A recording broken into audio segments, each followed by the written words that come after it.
Saludos amigos y amigas, seguidores y seguidoras de En 5 Minutos Roll. Bienvenidos a una nueva reseña, la última que le dedicaremos al juego de rol Dragon Age. ¿Por qué? Pues muy sencillo, porque este es el último producto que nos queda por reseñar de toda la línea de Dragon Age. ¿Y qué producto es este? Pues ni más ni menos que la caja avanzada, la última de las cajas con las que cuenta el juego de rol de Dragon Age y que completa ya, digamos que toda la línea. Como no tenemos el PDF de este título, en su lugar la reseña la vamos a hacer enteramente mostrando el libro en físico. Esto es una variación con respecto a como solemos hacerlo habitualmente, pero insisto, no tenemos un PDF que mostrar en esta ocasión, así que tendremos que improvisar de esta manera y no me estaréis viendo a mí, que tampoco pasa nada, porque no os perdéis nada, sino que estaréis viendo lo que es la caja en físico. Como siempre, de todas maneras, dividiremos la reseña en las distintas secciones que siempre hacemos y, sin más introducciones, vamos a comenzar con la caja avanzada de Dragon Age.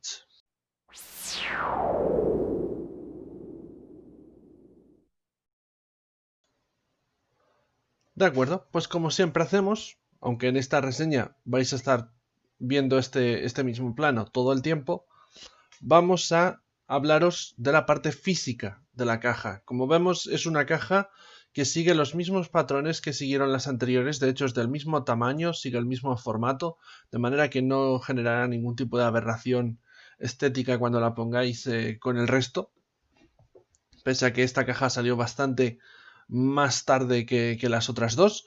Y de nuevo es de cartón duro con un grosor superior al de los contenidos que hay en la caja. Quiero decir con esto que se queda un hueco importante vacío de aire.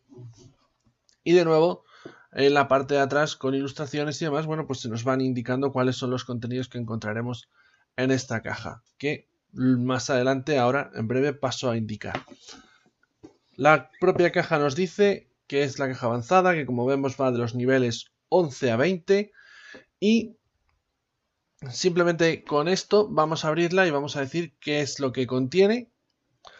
Mis disculpas por temas de iluminación, el día está entre soleado y nublado por momentos donde yo vivo, así que sucederá que a lo largo del vídeo la iluminación irá variando y seguramente tengáis una mejor o una peor calidad de vídeo conforme van sucediendo los cambios de iluminación de la tarde. Vale, lo primero que nos vamos a encontrar son con estas hojas, 1, 2, 3, 4, 5 y 6 hojas, que siguen un poco la tónica habitual que ya vimos en las anteriores cajas, que tienen algún tipo de información de referencia de ayudas que nos podemos proporcionárselas a cada uno de los jugadores o incluso al director de juego se puede quedar una si es necesario, sobre algún tema o regla nueva que se haya incluido. En este caso tenemos armas, una lista de armas con su daño, sus precios y demás, así como con una lista de todas las concentraciones de atributos, incluidas todas las nuevas que han ido apareciendo en las diferentes cajas, no solamente las del básico, como sucedía en las hojas del básico. Por la parte de atrás se nos plantan o se nos ofrece toda una hoja de referencia de las reglas de batallas, que esto es una de las novedades de esta caja, que más adelante haré mención al respecto. Aquí se nos ofrecen todas las tablas y reglas básicas para realizar batallas en tus partidas de Dragon Age. Unas reglas que ya adelantaré después que me parecen, si me han gustado o no, pero bueno, aquí tenemos la hoja de referencia. Estos contenidos siempre son muy útiles y me agrada mucho que vengan en cantidades suficientes como para poder proporcionárselas a los jugadores, porque a mí siempre me gusta, de hecho cuando hago partidas, en este caso online, en Roll20 y demás, suelo crear ayudas de juego con las reglas y demás para que cualquier jugador pueda ojearla en cualquier momento y no haya esa necesidad de tener que interrumpir la narración o preguntarle cosas al director de juego en mitad de partida, que siempre a lo mejor es más tedioso, rompe la inmersión en el juego y además es un método muy útil para recordar las reglas, tanto si eres jugador como incluso si eres director de juego. Yo también lo hago incluso por mí, para poder yo en cualquier momento, sin tener que abrir libros y estar buscando en páginas, ver las reglas de juego. Estas hojas son muy útiles por eso y me encanta que hagan en cada una de estas cajas tengan un añadido de este tipo. Más allá de eso, nos vamos a encontrar dos libretos. Esta vez son más gruesos que en cajas anteriores Y tenemos, como es habitual, el manual del jugador aquí y el manual del director de juego o narrador. No contaremos en este caso con ningún otro elemento, no vienen mapas, no vienen dados, no vienen más hojas de ningún tipo. El autofocus se acaba de ir a la mierda, no pasa nada.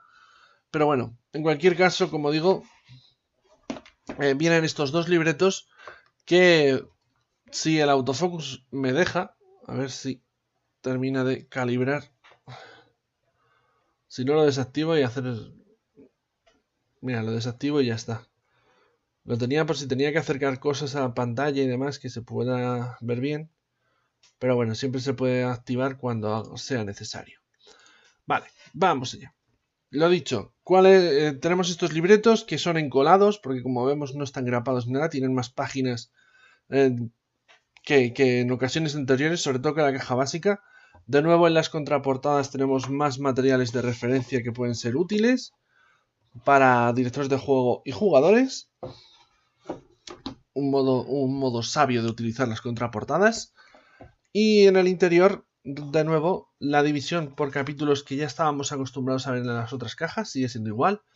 Primero trasfondo, después opciones nuevas para los personajes, reglas, equipo, magia. Bueno, las reglas son lo último. Equipo, magia y demás elementos. La maquetación, de nuevo, exactamente la misma. Y con las ilustraciones, pues se nos repite un poco lo que ya vimos antaño, que solía decir en las reseñas anteriores, que hay ilustraciones que me gustan más, ilustraciones que me gustan menos. En general, mi valoración a nivel artístico en esta caja avanzada es más positiva que, por ejemplo, en la caja intermedia. La caja intermedia hubo un mayor número de ilustraciones que me resultaron pobres, que no terminaban de agradarme en absoluto. En este caso creo que hay más ilustraciones buenas que malas, así que en ese sentido me quedo en la parte positiva. Lo dicho, la maquetación es perfectamente funcional, tiene sus diferenciaciones por color, sus diferenciaciones en cajetines y demás, para que en todo momento tengamos una visualización rápida de la información necesaria o que estemos buscando. Es relativamente sencillo encontrar lo que se busca en estos manuales precisamente por este tipo de distribución del texto, como digo. Y no hay mucho más que añadir a este respecto. Quizá el único elemento que podría así mencionar... no, realmente no. Es lo dicho, sigue un poco los mismos cánones que ya vimos con anterioridad, así que lo que se aplica entonces se aplica ahora. La única diferencia es que en esta caja, a nivel de ilustraciones y demás, me ha gustado más el apartado artístico que sobre todo que en la caja intermedia, porque la caja básica tampoco estaba nada mal, pero la caja intermedia sí que me dejó varias ilustraciones que, bueno, no me terminaron, como digo, de agradar, me dejaron un poco frío. En este caso no ha sido así, ¿veis? Esta, por ejemplo, me gusta bastante. Ya digo, hay varias que me agradan, son ilustraciones que mezclan material conceptual de los videojuegos con ilustraciones hechas específicamente para el juego de rol. Aquí vamos a mostrar también un poco el manual del director de juego, ¿no? Para que lo veáis que sigue los mismos. Tiene la misma distribución también por capítulos exactamente como se vio en anteriores cajas. Con más o menos el mismo orden, ¿no? De primero temas de información de dirigir partidas. Siempre termina el libro con reglas nuevas, con una aventura precedida de una serie de reglas nuevas. Se da el capítulo de bestiario, el capítulo de recompensas. Sigue, como digo, lo mismo que ya vimos en las cajas anteriores, que es positivo, que es correcto y que me parece perfecto. Voy a pasar a hablaros del manual del jugador y a explicar y a reseñar sobre todo qué novedades trae esta caja, qué aporta y si es recomendable o no tenerla.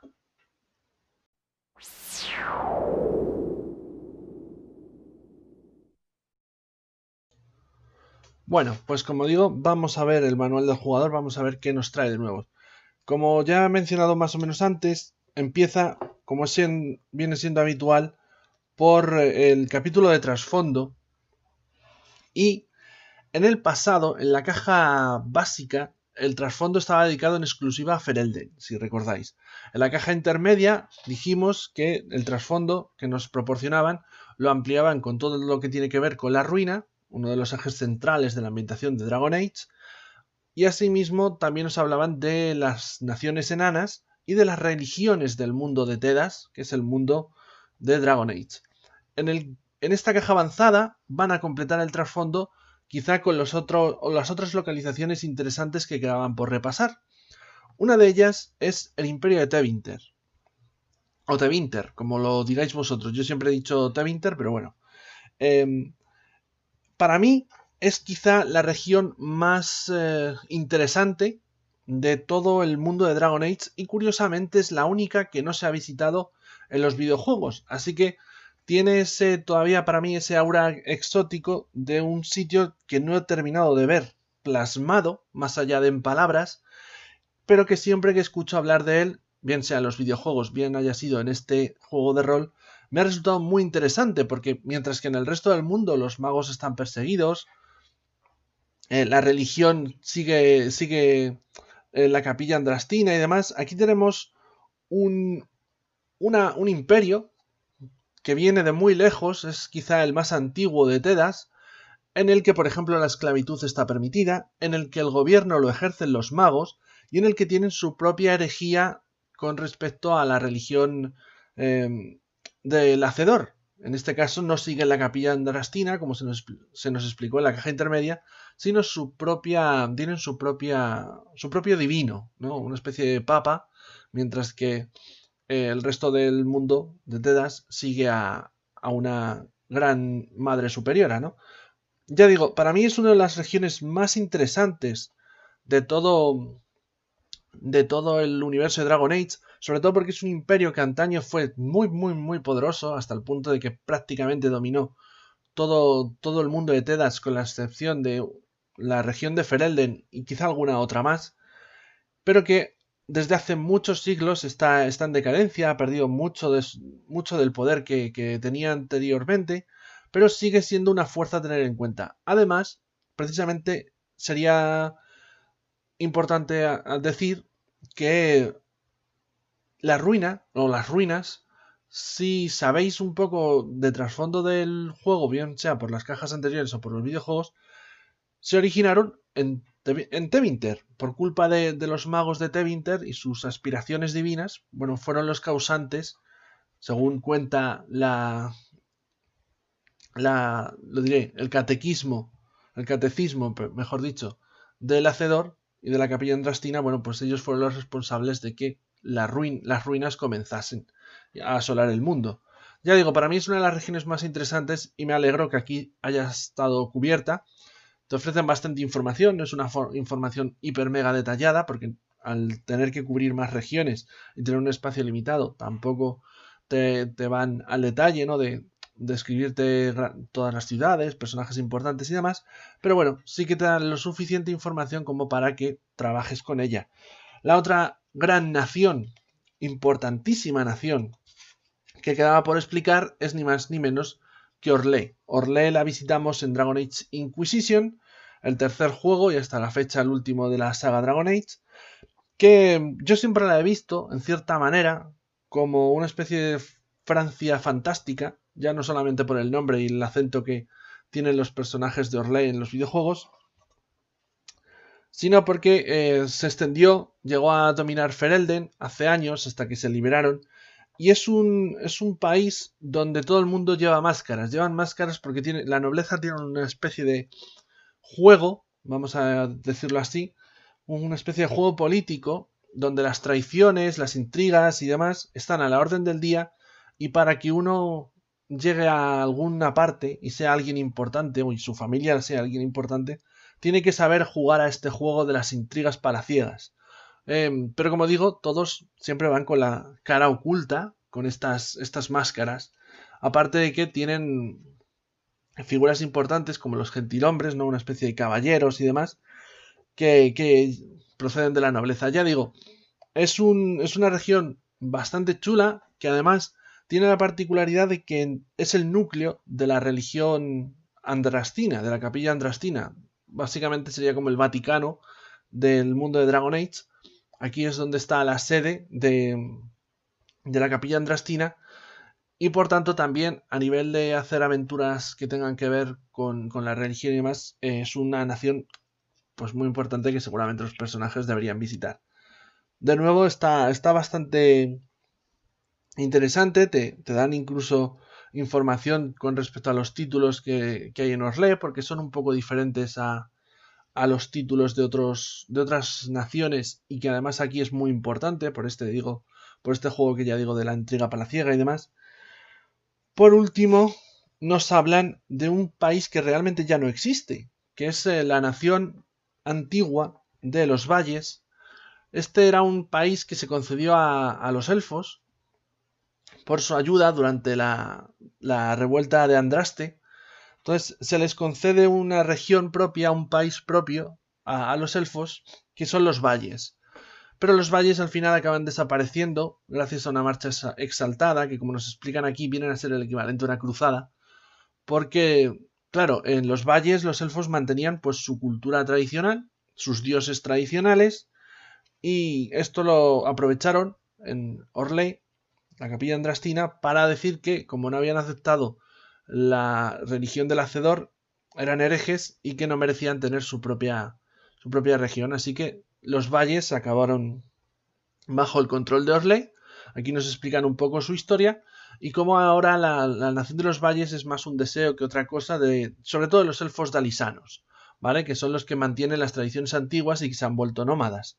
Porque los elfos de ciudad viven en elferías, viven en, como ya dijimos en alguna ocasión, en guetos, y por tanto están absorbidos por la cultura humana, sobre todo. Termina el capítulo de trasfondo con las guerras de Tedas, que es básicamente un repaso a varios conflictos presentes y pasados del universo de Dragon Age. A mí no me ha gustado mucho este capítulo final porque tampoco te aporta mucho. Sí que te mencionan las guerras, pero sin poder entrar. Es una página realmente por las dos caras, no tienes mucha más información, así que no profundiza en ninguna de ellas. Y ya digo, es más un añadido para el espacio que les quedaba que otra cosa. Personalmente creo que podía haber dado mucho más de sí y que tampoco aporta gran cosa, y es quizá el punto más negativo que le encuentro al capítulo de trasfondo de esta caja avanzada. El manual del jugador, mejor dicho, continúa con trasfondos. Ya vimos que nuevos trasfondos, claro, para tus personajes. Ya sabéis que en Dragon Age son lo que realmente hace que tu personaje sea único en cuanto a origen y demás con respecto al resto de jugadores, puesto que las clases realmente son 3. No hay más clases que 3. En la caja básica los trasfondos estaban centrados en Ferelden. En la caja intermedia los trasfondos que se nos presentaban ya provenían de regiones de todo el mundo. En esta caja en concreto, de nuevo se nos proporcionan trasfondos de regiones de todo el mundo y principalmente de las regiones nuevas que se han mencionado, como Orlé, como Tevinter, así como, bueno, algunos trasfondos ya más exóticos, como el converso de Segeron, que no está no es tan fácil de encontrar en el mundo. Entonces, si quieres tener a lo mejor un personaje con algún tipo de trasfondo ya más exótico, en esta caja te los terminan de completar. Ya con las 3 cajas tienes trasfondos de casi todos los lugares de Dragon Age, del mundo de Dragon Age de Tedas. Por supuesto, se nos actualiza todo el tema de la información de las clases, del guerrero, pícaro y mago, para poder subir desde el nivel 11 hasta el nivel 20, como anuncia la caja. Recordar que entre la caja básica y la intermedia los jugadores podrían llegar del nivel 1 al nivel 10. Bueno, pues en esta caja ya se nos dan todas las mejoras necesarias para ascenderlos al nivel 20, que es el máximo permitido en el juego. Aquí he detectado una errata, concretamente en la clase del guerrero, que a nivel 19, si mal no recuerdo, sí, a nivel 19 afirma lo pongo aquí para que se vea mejor. A ver si se puede ver. A lo mejor aquí sí que tengo que hacer el autofocus. Voy a ver. Foco automático aquí. Vale. Si leéis aquí pone nivel 19, talento adicional. El personaje adquiere un talento nuevo como aprendiz. No, perdón, es en el nivel 18. Talento de especialización adicional. El personaje adquiere el rango de experto del talento de especialización que obtuvo a nivel 14. ¿Dónde está la errata? Que pone experto. Porque a nivel 14 lo obtuvo a nivel aprendiz. A nivel 16 lo obtuvo a nivel experto. Y a nivel 18 lo obtiene a nivel maestro, que es el máximo nivel. Esa es la rata que he encontrado, que repite el nivel experto, pero no es nivel experto, es nivel maestro. Es la única rata que he encontrado durante toda mi lectura de la caja, de los dos manuales. Pero bueno, la menciono porque creo que es importante y además está al contrario que la que localizamos en la caja intermedia. Sí que creo que es más dañina porque afecta a una parte mecánica del libro. Así que esta rata para mí sería peor que la que encontramos en la caja intermedia, que simplemente era un personaje que habían repetido el nombre, pero que las estadísticas estaban correctas. Aquí no. Aquí la errata, como digo, está en estas explicaciones de qué mejoras recibe la clase del guerrero según va subiendo de niveles, y no es experto en el nivel 18, es maestro en el nivel 18.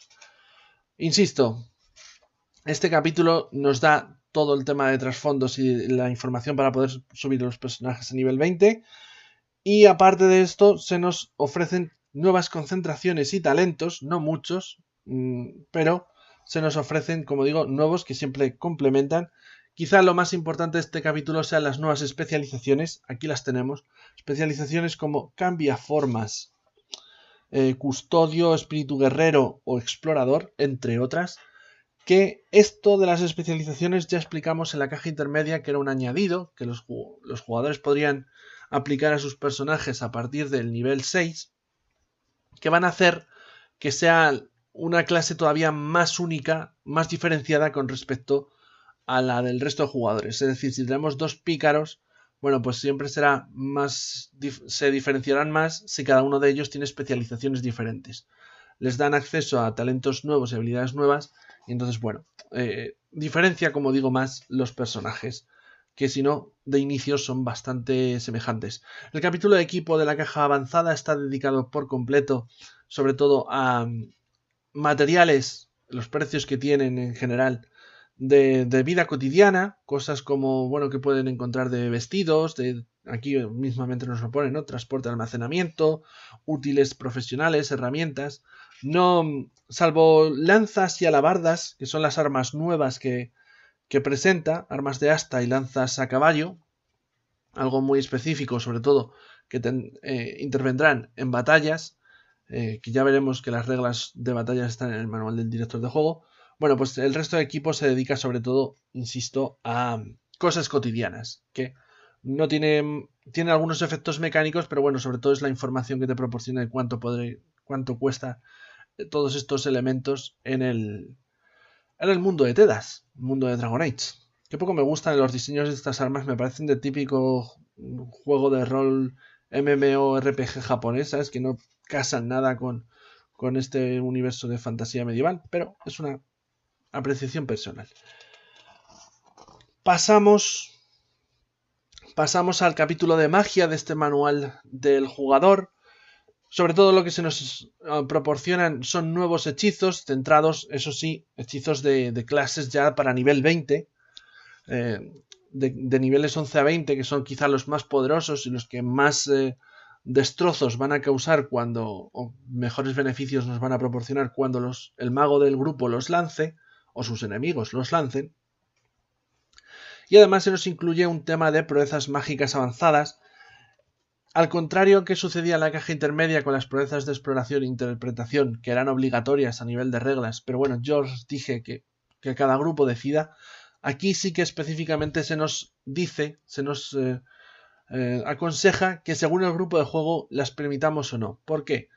Estas proezas mágicas avanzadas, aparte de ser unas generales y otras de cada uno de las distintas escuelas de magia, para aprenderlas requiere que el mago haya recibido un tipo de instrucción especial, y esto se hace pues en partida encontrando maestros que le enseñen. No las tiene todas disponibles de inicio, sino que solamente puede aprenderlas de su propia escuela y tendrá que ir aprendiendo más y más con ese talento para poder acceder a ellas. Son proezas nuevas, no es que desequilibren el juego ni nada, pero ya digo que el juego te dice, oye, si las quieres utilizar bien, si tu grupo de juego prefiere no hacerlo, pues no pasa nada porque no desequilibran la experiencia en absoluto. Aquí tenemos todos los hechizos nuevos que, como ya digo, se centran sobre todo en hechizos más poderosos, y el libro finaliza con reglas. Como ya no introduce reglas de juego, este capítulo lo dedica a darnos, sobre todo a los jugadores, una serie de consejos y mecánicas para mejorar en la creación de motivaciones y objetivos que otorgarles a sus personajes. Es un capítulo bastante extenso en el que sobre todo a los jugadores les explica cómo crear personajes que tengan unas motivaciones y unos objetivos interesantes, cómo le dan muchos ejemplos para que tomen, cómo ir desarrollándolos tanto en partidas de corta duración como en campañas de larga duración. Y realmente aquí más o menos termina el libro, le queda lo único a nivel mecánico nuevo que incluye el manual de jugador son unas reglas para organizaciones. Esto yo diría que lo ponen en el libro del jugador, pero es también muy útil para el director de juego. Son reglas para hacer que las organizaciones funcionen casi como personajes, de manera que puedan hacer sus propios movimientos de forma mecánica sin tener que estar narrando aventuras al respecto, ¿no? Que por ejemplo una organización enemiga pueda en mitad de la partida hacer algún tipo de acción que acabará afectando a los jugadores y saber si con esas tiradas ha tenido éxito, si ha fracasado, si ha mejorado la posición de la organización, si ha reducido la posición de la organización. Te las diferencia además en distintas categorías, de manera que puedes crear organizaciones locales, organizaciones a nivel nacional o incluso organizaciones a nivel mundial. Insisto, todo esto es lo que ofrece de nuevo el manual del del jugador, de la caja avanzada. Bastante información nueva, sobre todo mucha muy útil. Por cierto, se me ha olvidado, lo acabo de recordar, que este manual, en la parte de concentraciones, aumenta la posibilidad, porque si recordáis, las concentraciones en Dragon Age siempre proporcionaban un bonificador de +2 a las tiradas, si la teníamos y era pertinente para la tirada. Con la caja avanzada y a partir del nivel 11, los jugadores pueden mejorar sus concentraciones para obtener hasta un +3 en sus tiradas, lo que no está nada mal. Esto es algo que se abre con esta caja avanzada para representar precisamente eso, que los personajes de los jugadores a partir del nivel 11 y hasta el nivel 20 son realmente personajes ya épicos, con un renombre ganado a lo largo de muchas aventuras en el mundo de Tedas, y que por tanto deberían ser mejores y afrontar situaciones más difíciles con mayores probabilidades de éxito. Hasta aquí este repaso al manual del jugador. No podemos terminar la reseña sin repasar también lo que ofrece de nuevo el manual del director de juego, así que voy a empezar con él.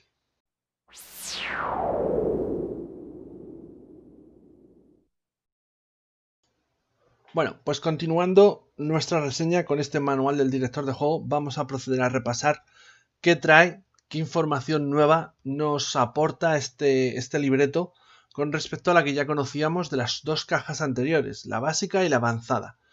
Lo primero que nos vamos a encontrar cuando abramos este manual del director de juego, que siempre sabéis que mi recomendación y la del propio juego es leerlo después de leer el del manual del jugador, es una serie de consejos en el primer capítulo dedicados a afrontar el reto que supone realizar una partida de personajes épicos, es decir, personajes que ya han llegado al nivel 11 y que incluso sobrepasan ese nivel 11 y que por tanto ya son personajes que con sus acciones lo más probable es que incluso acaben cambiando el devenir del mundo de Tedas, del mundo de Dragon Age. Sobre todo a nivel 20 ya. que deberían ser grandes héroes reconocidos por todo el mundo, incluso líderes de naciones o lo más parecido que pueda ser posible. Por tanto, como esto supone, sobre todo a nivel de creación de aventuras, de gestión de campaña y demás, un reto importante, ya que no es lo mismo poner un grupito de engendros tenebrosos que tener a unos jugadores capaces de dirigir ejércitos enteros contra la invasión de los engendros tenebrosos, pues aquí se nos ofrece todo un puñado de información y consejos al respecto sobre cómo gestionar esta problemática de la mejor manera posible.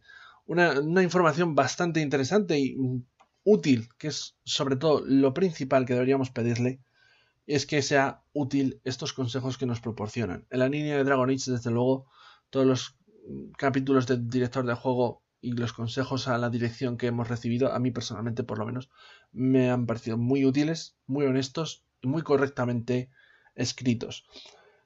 Continúa el capítulo con la introducción de un nuevo tipo de no es exactamente reglas, pero sí información de cara a dirigir, ya digo, estas partidas de nivel épico, que es la corrupción. Y es que si tus jugadores han llegado a niveles que superan a niveles épicos, es decir, a niveles entre el 11 y el 20, lo más probable es que hayan jugado una campaña, o es posible que estéis jugando una campaña donde tenga mucho...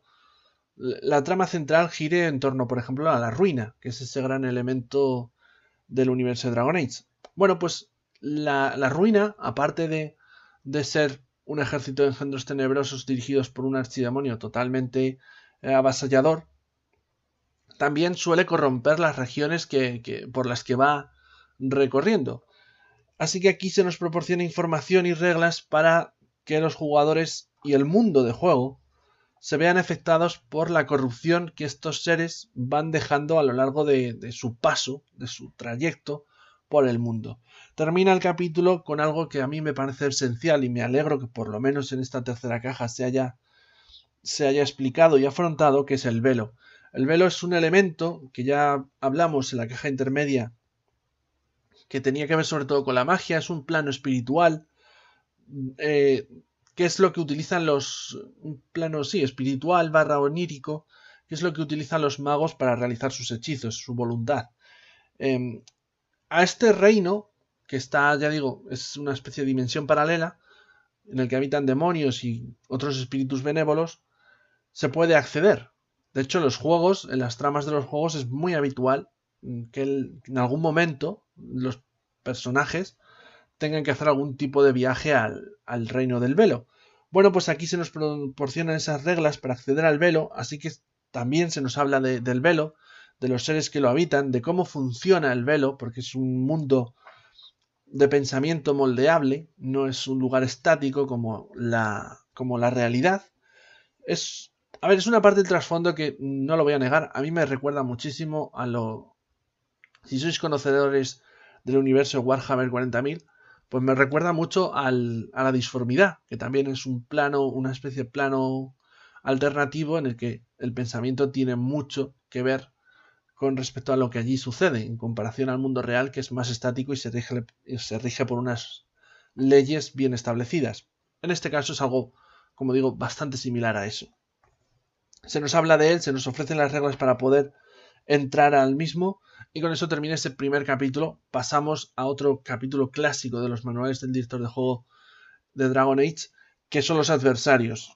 En este caso, como viene siendo habitual, el bestiario nos ofrece criaturas para que sean un reto a los jugadores de nivel alto, y termina este bestiario, como no podía ser de otra manera, con el monstruo, quizá por antonomasia, el verdadero reto, el verdadero enemigo final del Dragon Age, ni más ni menos que mi temido archidemonio, que es este ser, porque aquí los dragones también están incluidos, pero los dragones no suelen ser el gran enemigo.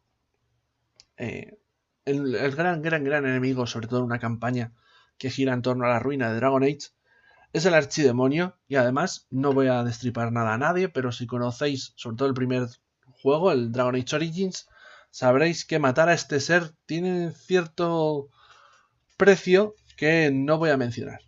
como digo, pero que aquí está recogido como no podía ser de otra manera. Continúa, ya dije en la parte de edición física que la distribución de los capítulos era la misma que habíamos venido viendo con anterioridad, y en este caso sigue exactamente lo mismo. Continúa con las recompensas.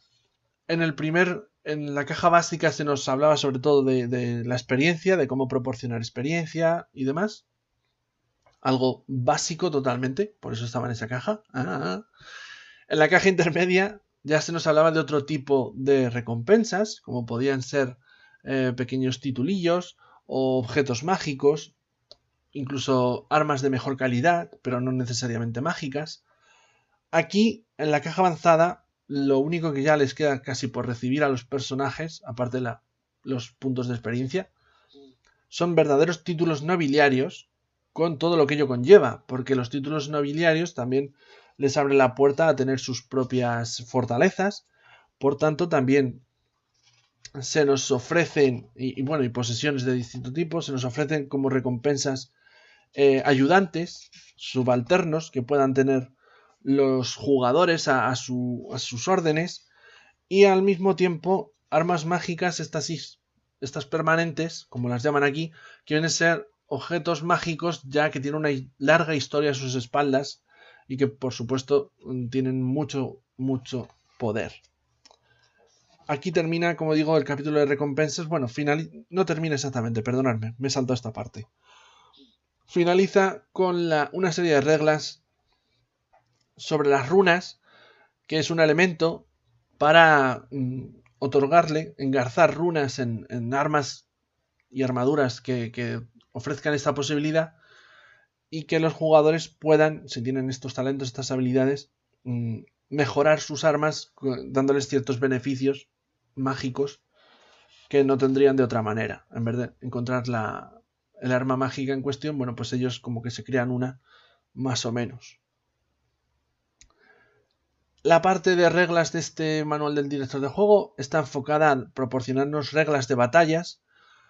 Evidentemente esto tenía que estar en la última caja porque no es común que las aventuras de un juego de rol los jugadores se produzcan batallas. Esto es algo que a veces pasa porque desde luego desde un punto de vista de la acción y demás es muy interesante a nivel de historia, pero no es fácil dirigir una batalla en una partida de rol donde la acción siempre debería estar centrada en los jugadores.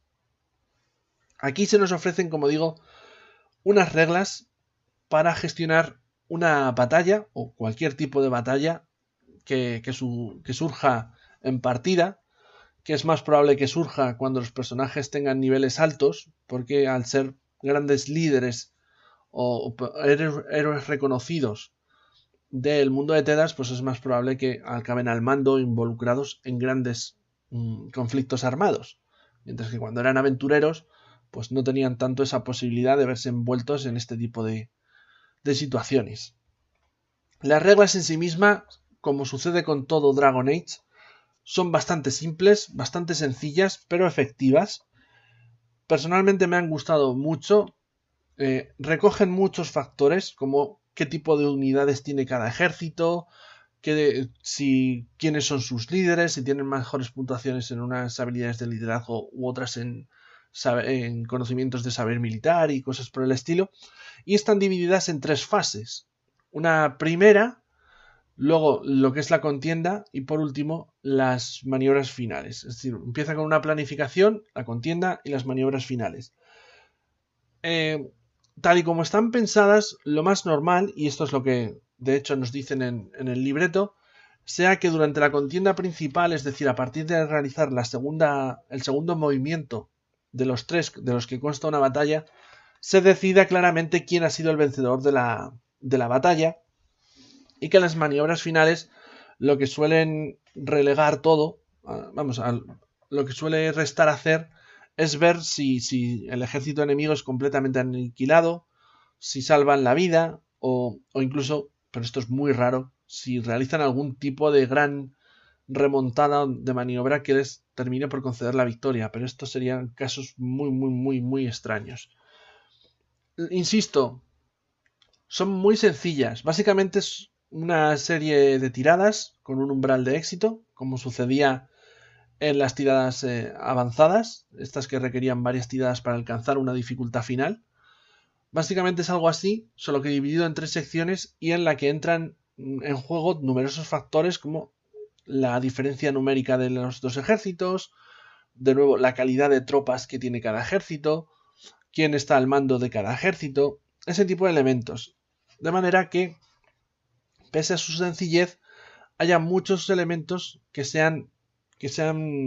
influyan en el devenir de los acontecimientos.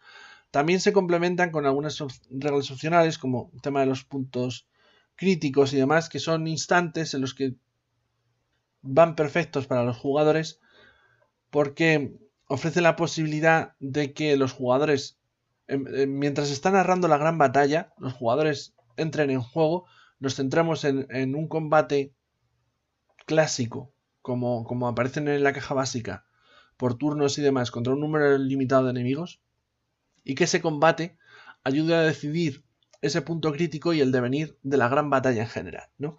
Es como tenemos la lucha a gran escala y el punto crítico es ese momento en el que los jugadores marcan la diferencia.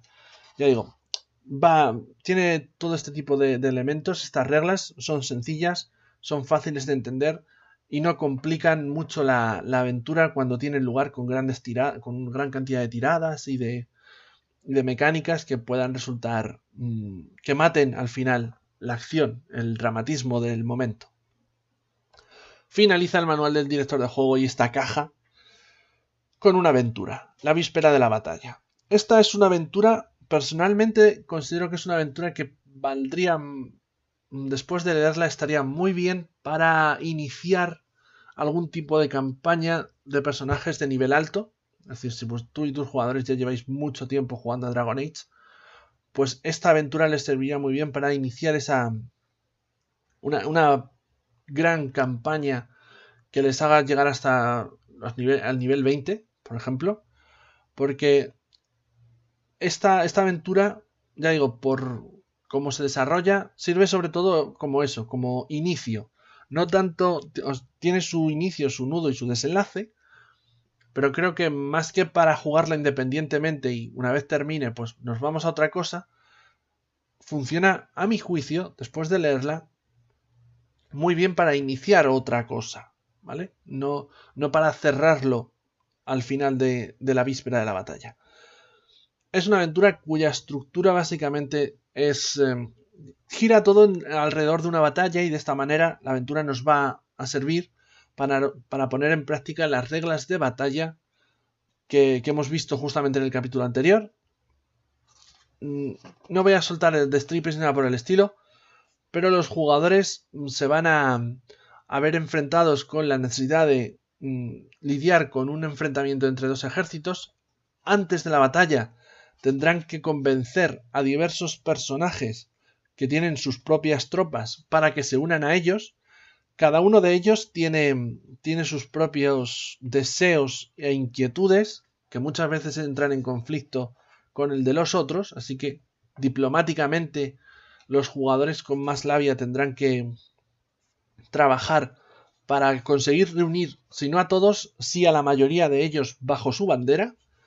Y después, cuando comience la batalla, bueno, pues habrá un cierto giro, que no voy a mencionar aquí, insisto, para no hacer destripes, que sobrevivan a ese giro dependerá de lo bien que realizaron la parte diplomática y sobre todo de la cantidad de aliados que se granjearon antes de que llegase la batalla. Ya digo, por eso la considero una aventura especialmente dedicada a iniciar una campaña más grande, porque tal y como termina, deja a los jugadores en un punto perfecto para que continúen la trama por otros devenires, porque han conocido a gran cantidad de PNJs, la batalla ha supuesto el punto final de una cosa y el inicio de otra, de manera que más que jugarlo como una aventura cerrada, sirve para iniciar una aventura más larga. Y hasta aquí llega todo lo que tengo que mencionar de este manual del director de juego de la caja avanzada de Dragon Age. terminaremos la reseña, como no puede ser de otra manera, con nuestra valoración final.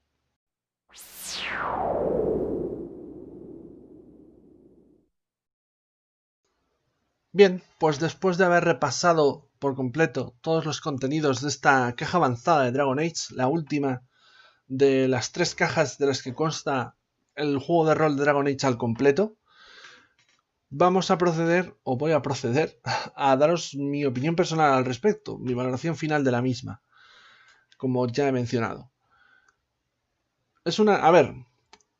Me encuentro con esta caja al finalizar la reseña en la misma posición que me encontraba al hablaros de la caja intermedia, en el sentido de que considero que es difícil decir, no, este producto es malo o este producto es bueno, porque realmente estas cajas yo no las trataría como suplementos, sino que para mí son una parte esencial del juego. Una vez tienes las 3, tienes el juego al completo. Es perfectamente cierto que puedes jugar únicamente, por ejemplo, con la caja básica, pero, de nuevo, como ya dije en aquella, estás limitado a jugar simplemente hasta nivel 5. Una vez los jugadores llegan a nivel 5, podéis seguir jugando todo lo que queráis, con personajes nuevos o incluso con los mismos, pero ya no va a haber una progresión y es muy posible que vuestra diversión se vea frustrada. Se puede jugar con la caja básica y la caja intermedia, por poner otro ejemplo, pero de nuevo, una vez lleguéis a nivel 10, os veis con la misma problemática. E incluso, cuando queráis hacer batallas, por ejemplo, o montar vuestras propias organizaciones, os daréis cuenta que os faltan reglas para solventar esas situaciones. Tendréis que tirar de la inventiva del director del juego, que improvisará sus propias reglas al respecto. De la misma manera, si no tenéis esta caja, vais a perderos unas partes muy interesantes, muy interesantes del mundo de Dragon Age, de Tedas, como son el Imperio de Tevinter, Orlé, los valles quizá menos, pero el velo es una parte muy importante también de este universo. Ya digo, para mí no es una caja que puedas considerar como un suplemento, como sí era Sangre en Ferelden, ese suplemento de aventuras, que puedes tener o puedes no tener, porque al final puedes disfrutar del juego perfectamente sin él. Pero la experiencia completa de Dragon Age, el juego de rol, lo que estaría en un manual básico, si esto estuviese agrupado en un único libro de, 500 páginas, pues son las 3 cajas. Por tanto, ante esta diatriba, debo decir, este material es esencial, es tan esencial como la caja básica. Y no puedo valorar que sea algo que, bueno, si te interesa, pues te lo coges. No. Si quieres jugar Dragon Age y lo quieres jugar hasta sus últimas consecuencias, necesitas esta caja como necesitas la básica. A mi juicio. Una vez solventada esta cuestión, ¿qué nos queda por decir? ¿Es un producto bueno? ¿Es un producto malo? A ver, sigue la tónica general que ya vimos en las cajas anteriores y sobre todo la tónica que ya marcó la caja básica, que yo creo que puso unos estándares a nivel personal enjuiciaría que muy altos. A fin de cuentas, para mí la caja básica de Dragon Age me sorprendió muy gratamente por unas reglas sencillas. El universo de juego es muy interesante. Si conocéis los videojuegos, no me cabe duda, y os interesan los videojuegos, no me cabe duda que jugar partidas de rol en ese mismo mundo os divertirá y os gustará. Eso no creo que haya duda. ¿Qué lo diferencia con otros juegos de fantasía? Bueno, aquí tenemos una fantasía más oscura. A lo mejor no llega o no está a la altura de otros universos de fantasía oscura, como pueda ser, yo que sé, la saga de Geralt de Rivia, del mundo de The Witcher. O ya si te interesa mucho la intriga y la política, Canción de Hielo y Fuego, lo que comúnmente se conoce como Juego de Tronos, que también tiene su propio juego de rol. Bueno, son otras opciones que tienes. Pero esta es muy buena. Dije con la caja básica que servía muy bien para iniciar a gente que no juega habitualmente en juegos de rol por lo sencillas que eran sus reglas. Iba a decir su sencillez de reglas. Y es cierto, no son unas reglas muy complejas, muy complicadas, son muy fáciles de entender, que además en algunos elementos son hasta cierto punto comunes con otros juegos de rol, o sea que sirven muy bien como trampolín para esta afición. Pero hablaba de la caja avanzada, que me lío. Lo dicho, es una caja esencial, como he mencionado, y dentro de la calidad de la línea me parece que está a la altura. Sigue los cánones que ya mencionamos que a mí me resultaron muy positivos. Y la única pega que, por ejemplo, sí le encontré a la caja intermedia es que muchas de las ilustraciones a mí no me gustaban. En este caso me agrada más las ilustraciones y el arte que se ven incluidos en el mismo. Hubiera preferido que tuviese una línea más uniforme, que tuviera 2 o 3 dibujantes y no más. Incluso si fuese solamente uno, sería lo mejor, a mi juicio, para mantener una línea continuada. Y si no puedes tener uno solo y necesitas más, que tengan unos estilos muy comunes. No es el caso, el estilo es un poco dispar en la mayoría de ellos. Así que no tienes una representación visual del mundo de Dragon Age uniforme. Pero bueno, ahí están los juegos y demás que también ayudan a verlo, a visualizarlo, cómo está diseñado y cómo está pensado. Más allá de eso, por dentro no tengo más críticas. Ya he mencionado a lo largo de la reseña, si lo habéis visto, el tema de que hay en la parte de trasfondo la página que dedican a las guerras de Tedas me parece un poco insulsa y que no aporta, como tampoco tiene gran cantidad de información, no aporta mucho y no sé qué pinta. Si hubiera tenido más información, creo que la hubiera valorado más positivamente, pero en este caso es como, tenemos que meter algo más, pues mete esto y ya está. Y luego sí que he detectado esa errata, que a mí me parece relativamente grave. A ver, tiene fácil solución, pero es relativamente grave. En la página 37, como digo, ese nivel 18 que repite el tema de que obtienes el talento de especialización a nivel experto cuando lo que tiene que poner es a nivel maestro. Más allá de estos elementos, todo lo que puedo decir es positivo. Es que me gusta mucho esta caja avanzada de Dragon Age. En general me gusta mucho toda la línea de Dragon Age, salvo algunos peros que ya he puesto. Y con esto hemos terminado nuestras reseñas de Dragon Age. Todo lo que nos queda en el canal es pues jugar a Dragon Age, que es algo que quiero hacer y voy a hacer. Ya tengo más o menos la partida preparada, es simplemente que nos pongamos a jugarla, así que habrá que buscarle hueco y demás. No puedo prometer cuándo será, pero vamos, intentaré que sea pronto. Hasta aquí llegan nuestras reseñas de Dragon Age. Ya sabéis, esta caja avanzada es esencial, merece la pena, por supuestísimo, porque es que es esencial, pero la calidad a la que está creada es muy alta, por lo tanto no estamos aquí ante un producto deficiente, por muy esencial que sea. Todo cuanto me queda hacer es despedirme de vosotros. Gracias por el tiempo que habéis dedicado a ver este vídeo. De verdad, yo sé que hago vídeos largos, pero intento trasladar toda la información que tengo en la cabeza y que a veces no puedo reducirla porque soy de fácil palabra. Me despido, sed felices y suscribiros al canal, darle a me gusta si os ha gustado este vídeo, darle a no me gusta si no os ha gustado, que es una opción totalmente válida. Y nos vemos. Hasta la próxima y sed felices, como he dicho.